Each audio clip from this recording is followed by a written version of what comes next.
Hello सभी को, मैं तरुण। तो अब जैसा कि हम सबको पता है कि अब हम लोग का एसबीआई क्लर्क प्री एकदम पास आ चुका है। तो 5, 6 और 11 और 12 को है, शायद 12 को है या नहीं, अगर किसी का होगा तो बताइएगा, क्योंकि 12 तक अभी मुझे किसी का दिखा नहीं है। तो अब जैसे जैसे हम लोग का एग्ज़ाम पास आता है तो बहुत नॉर्मल हो जाता है सबके साथ कि परसेंटाइल घटने लगता है, ठीक है। और वो घटने का ये वजह रहता है कि मैक्सिमम लोग तो पैनिक हो जाते हैं, क्योंकि उन लोगों को डर लगने लगता है कि वहाँ कैसे एग्ज़ाम आएगा, क्या लेवल रहेगा, क्या कट ऑफ जाएगी। तो ये सब डर के उन लोग का एक्यूरेसी गड़बड़ होने लगता है, ठीक है।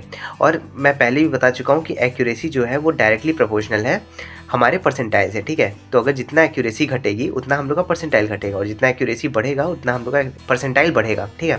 तो ये जो एक्यूरेसी नाम की चीज़ है ना, बहुत इंपॉर्टेंट है, और स्पेशली क्लर्क लेवल में तो सबसे ज़्यादा इंपॉर्टेंट है, क्योंकि यहाँ पे कट ऑफ हाई जाती है और हम लोग को ज़्यादा अटैम्प्ट करना रहता है। इसलिए ज़्यादा अटैम्प्ट करने के चक्कर में हम लोग का एक्यूरेसी अक्सर बिगड़ जाता है, जिससे परसेंटाइल कम आ जाता है, मार्क्स कम आ जाता है, ठीक है। तो हम लोग को एक्यूरेसी अपना हमेशा 90+ रखना है, और अगर 90+ रखेंगे तो देखिएगा परसेंटाइल भी अपने आप 90+ जाएगी, ठीक है।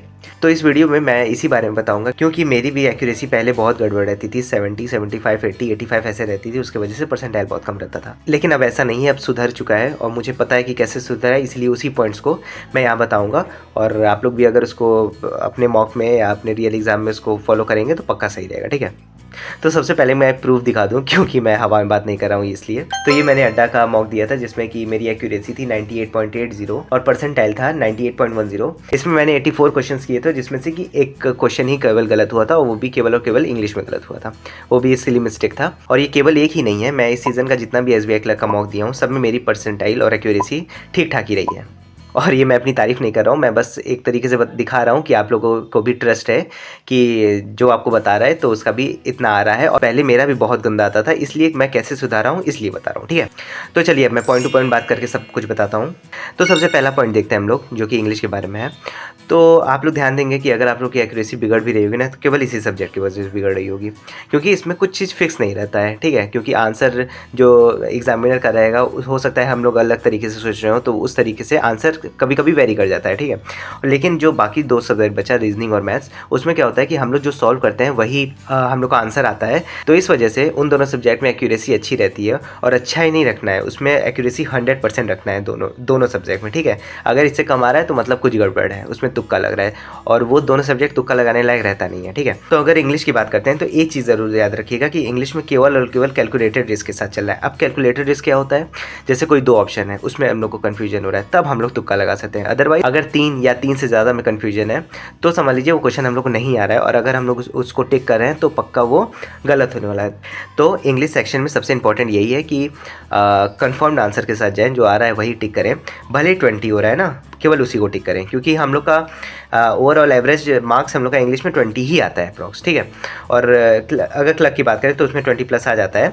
लेकिन अगर आप लोग 20, 21 ही आप लोग को सही से आ रहा है तो केवल उतना ही टिक करें, क्योंकि और गलत टिक करेंगे और कम हो जाएगा तो कोई मतलब है नहीं। अगर इंग्लिश में 3-4 नॉर्मल गलत हो रहा है तो इसको नॉर्मल मान सकते हैं, क्योंकि 3-4 गलत होता है इतना कोई सही नहीं होता है, ठीक है। तो अगर 3-4 रॉन्ग हो रहा है, इससे ज़्यादा रॉन्ग हो रहा है तो देखने की ज़रूरत है। अगर इंग्लिश में 3-4 रॉन्ग हो रहा है तो चलिए ठीक ट्रैक पे चल रहे हैं, उसको सुधारने का ट्राई कीजिए, नहीं तो ठीक है। फिर आते हैं दूसरे पॉइंट पे, जो कि कौन सा है, कुछ लोग इसको मैथ्स भी कहते हैं। तो इसमें क्या है कि इस सब्जेक्ट में, क्योंकि ये सॉल्व करने वाला सब्जेक्ट है, तो इसमें जो सॉल्व करेंगे वही आंसर आएगा, वही ठीक होगा।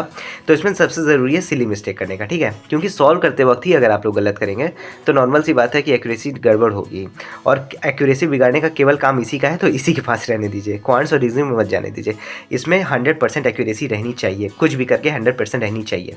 अब इसमें सिली मिस्टेक्स क्या होता है, जैसे कि हम लोग एडिशन गलत कर लेते हैं, सिंप्लीफिकेशन में काफ़ी होता है तो एडिशन गलत कर लेते हैं, और अगर अरिथमेटिक की बात करें तो हम लोग उसमें क्वेश्चन गलत पढ़ लेते हैं, या क्या निकालना है वो गलत पढ़ लेते हैं। डीआई की बात करें तो हम लोग डेटा एक्सट्रैक्ट गलत कर लेते हैं, या डेटा एक्सट्रैक्ट सही किए रहते हैं, लेकिन जो पूछा है ए का हम लोग देख लेते हैं बी का सी का, ऐसे।